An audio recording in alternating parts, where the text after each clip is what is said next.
What's going on, Moon Gang? This is your Labor Day weekend dump money update for AMC, baby. Now, in this particular update video, we'll be talking about AMC's fundamentals specific to the box office, and spoiler alert, they're crushing it. We'll be doing a quick breakdown of the technicals, and of course, we'll be taking a look at the short interest and the related data point values. So with all that being said, let's hop right into it.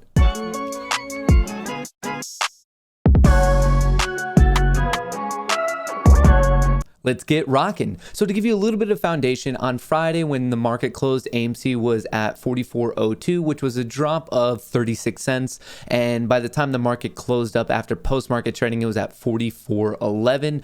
Over the past week, AMC's up 7.8%. Over the past month, it's up 31%. And from the start of this calendar year until this exact moment, it is up just under 2,000%. Before we really get into this, let me just a quick teaching lesson. This technical structure that we saw in the 15-minute chart for AMC on Friday, right here, we see this shoot up in price. It went from 43.10 up to 44.80. Then it traded downward in this channel, and then it popped from there. So right here, this is a pretty common technical pattern referred to as a bull flag. So basically, here's the flag pole when it trades upward. The flag itself is the downward channel, two parallel lines. And what you're looking for, whether you're a day trader, swing trader, it's kind of tough because it depends what time frame you're actually seeing this structure on. But anyway, if you're a bit more conservative, you could try to buy it at the bottom of the flag. With here, that's the caveat of you really don't know how long it's going to build out. Or if you're a bit more aggressive, you could pay attention to breakouts from the top trend line, and that might represent a change of trend. Also, one quick note, when it comes to a bullish pennant setup, you might be hearing things about called a measured move. So basically, you would look at the size of the flag. So what we go from 43.10 to 44.80, that's $1.70. What's the base here? Let's call it 42.50. So that would bring us to what? 44.20 as a measured move. So basically, you're looking for this length, and then when it finally starts to reverse course, you're looking for it to go that same length. And we hit what? 44.15, so off by 5 cents. We closed at 44.11, off by 9 cents. So in this particular scenario, it worked out. I'm not saying this is my favorite thing to do, but I'm just saying I saw more people talking about measured moves. So that might be something that you could use or at least better understand for the time being. But before we get into more technicals, let's talk about the fundamentals. And to clarify, I still don't think AMC is a fundamental play. The reason I think it's important to talk about it and see what's going on is because the people who are betting against it, the bears, the snakes, are looking at the fundamentals of AMC. They think it's fundamentally overvalued. So it's important to better understand the mind and the mindset of the people we're going against. So when you get headlines like this, it's kind of bad because it's weakening their thesis. Marvel's Shang-Chi snares $71.4 million in domestic opening, second highest of the pandemic. Marvel's Shang-Chi and the Legend of the Ten Rings garnered an estimated $71.4 million at the domestic box office this weekend. This is the second highest opening for any film released during the pandemic and the highest of any film released over Labor Day weekend. Smashing records. Love it. Internationally, Shang-Chi tallied another $56.2 million in ticket sales, bringing its estimated global total for Friday, Saturday, and Sunday to $127.6 million. So right there, very, very good. In fact, it was so good. Check this out. Venom: Let There Be Carnage release date moved up 2 weeks after Shang-Chi's success. Sony has moved up the theatrical release date for Venom: Let There Be Carnage by 2 weeks to October 1st, according to its website. The earlier date for the hotly anticipated Venom sequel follows a box office smash for another Marvel comic book adaptation, Disney's Shang-Chi and the Legend of the Ten Rings. 4-day box office results came in at $90 million for Shang-Chi after the movie racked up $75.5 million in the first 3 days in theaters. And finally, to wrap this part up, these numbers indicate fans' willingness to turn out for some movies in theaters even amid COVID concerns. So right there, I specifically highlighted this because so many people who are betting against it and speaking illy of the ape movement and what's going on with AMC are being like, hang on, why would you buy it? People aren't going to the movies. The box office is dead. Why would I be invested in a stock like this? First of all, we know from the high level, they don't understand our movement because to me, it's not a fundamental move. It's more of a massive overarching psychological fight for market transparency and fairness. But anyway, if we are going to discuss the fundamentals right here, their fundamental thesis is wrong. Their thesis is, why would people go to the movie theater? People aren't going to the movie theater, yada, yada, yada. We've heard it all before. But factually, that's a good narrative for them. but the facts, the data, they do not agree with that thesis. So that's why I think it's important for us to stay updated on all of this. But right there, congratulations to AMC. It did very, very well over the Labor Day weekend in terms of its box office results. Now let's take a look at AMC's daily chart for a little bit of the bigger time frame. So if you've been watching any of these update videos, you know that I've been just yammering on about the cup and handle that we're seeing, and we're still technically in the cup and handle. And right here, obviously, we wish it broke out right on this third test, but if it takes a bit more time, a couple more days, we've been in this play for pretty much half a year, a couple more days. If I have to wait that much time, I'm patient enough to do that. And you'll be able to see it in a smaller time frame when we switch over to the 2-hour chart. But right here, it basically is consolidating. We're kind of also seeing that in the volume's dropping off. So what I'm looking for moving forward, of course, we'll be talking about these areas of demand, aka support, and then we'll be looking at the areas of supply, aka resistance. But overall, just look at where we've come. Like, of course, we had that explosion in June, and from that place, we're still up. But also, even check this out. In the start of August, like a month ago, we were sub $30 at one point, and we're now trading at 44. So this is still that important thing of when in doubt, zoom out. And right now, just in the handle portion, it really is just overall some consolidation. Volume's a little bit tired, so we're looking for that to base. We're looking for some nice direction movement upward, and I think that's when you're going to really start to see some of these shorts sweat and some of the apes who are on the fence get a bit more excited.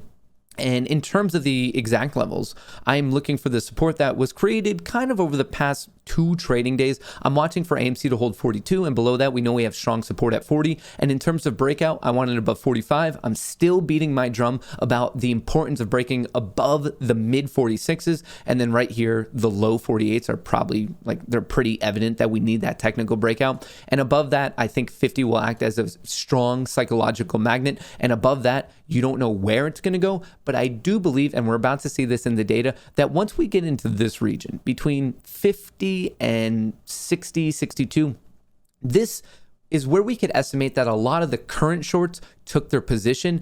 And at first they're like, okay, sweet, we're in profit. They held out. They're like, oh, that was scary, but we're back in profit. But now that it's starting to track back up, think about the psychology for them. Hang on. They're seeing their P&L, their unrealized gains start to disappear. And imagine them going negative. I think that's when they're going to start to sweat, hit the buyback button to cover their position. And that's when we're going to start to see slowly but surely, like we saw in early June, an increase in volume, an increase in volatility, and really you're going to start to see these giant range bars, range as in the distance from the low to the high on a daily chart. We're going to start to just see more and more enthusiasm and energy in the stock. And for that to happen, we just need to break out of this current period of consolidation. Right here, what I have in this white rectangle is the handle of the cup and handle. This is the 2-hour chart. So basically, ever since August 24th, August 25th, we've been range bound between 40, 48. Right now, we're pretty neutral. The RSI is smack dab in the middle at 50. So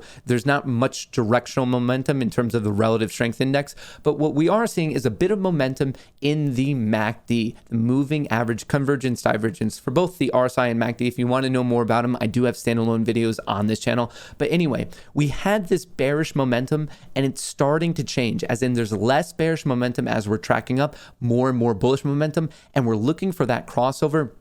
I do personally believe that the crossover will be aligned with a breakout above 45. And then right there, we have the nice traction to the mid 46s. And really, we're looking at this low 48 breakout. So pay attention to the MACD, because I think that will, whether it's someone on the fence, a retail trader, investor, institutions, or even algorithms, I think people are paying attention for a larger time frame MACD crossover with a small technical breakout. I say small as in not a major level, i.e. 45, to get some traction up to the mid 46s, then the low 48s, and then I think the party is fully on. So overall, in terms of what we're seeing in the fundamental developments, looking pretty good for AMC.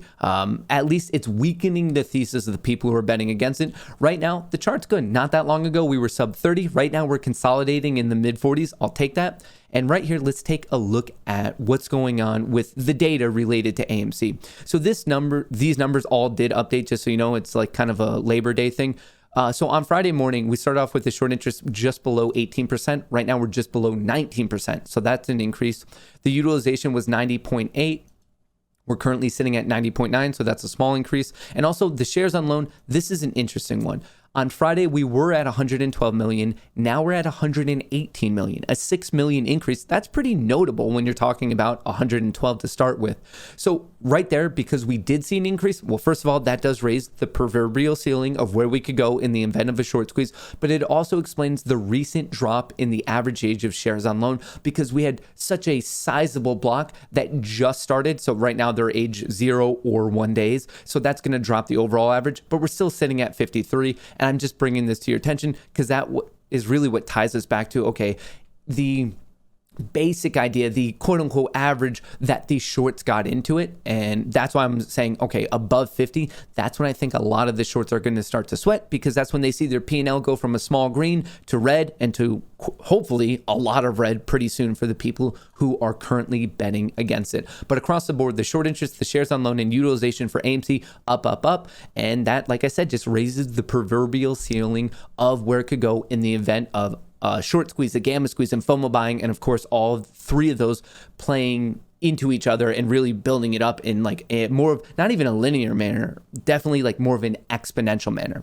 Fundamentals trending in the favor of AMC as a business. The technicals consolidating at a very nice high level. We're looking for that breakout of 46.50 and then the low 48s and then really $50. And in terms of the shorts and the short data, they're just getting more and more bearish and that just raises the ceiling. So going into this shortened week right after Labor Day, man, I'm just so excited. I truly am. I know right now we're still seeing a little bit of consolidation and we just need that consolidation to end and we need some excitement and enthusiasm to come and we'll see that in the volume picking up and you never ever know how this is going to end. And the way things are like kind of trending and reading the tea leaves, I guess, cautiously optimistic. Cautiously optimistic. But remember, I'm not a financial advisor. More importantly than that, I'm not a fortune teller. So please do your own DD. Please do your own research. But for me, I like this stock. So with all that being said, I would love to get your thoughts on AMC in a comment below. If you want to help me out with the YouTube algorithm, you know what to do. And until I catch you next time, from me and Chair, best of luck in the markets.